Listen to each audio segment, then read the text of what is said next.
500 watching points. Watching point number 10. Watch, lest in your effort to educate your thought along spiritual lines, you forget that you are not trying to learn something new to you, since as a child of God, you already have access to the precious gems of truth hidden in divine consciousness, and are only working to dig up the spiritual thought through which you may reflect all true knowledge. The only thing the advancing student has to learn that is new to God's child is a knowledge of the operation of evil.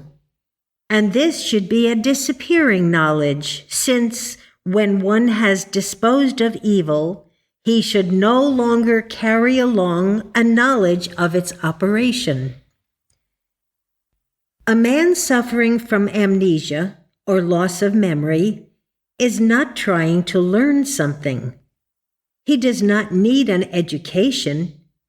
He needs to have his memory restored. A veil of belief has been drawn across his consciousness, which temporarily shuts off his recollection of his real self. This describes man's dilemma from the spiritual standpoint.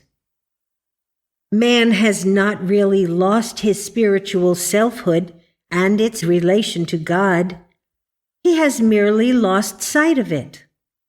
Thus, the work of Christian Science is to restore man's soul, which in turn brings to light his unity with God.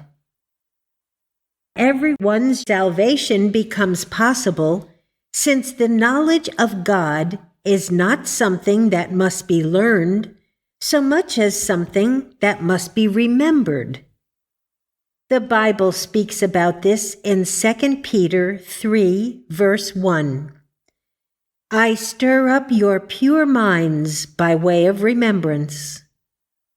And in John 14, verse 26, the Comforter shall teach you all things and bring all things to your remembrance.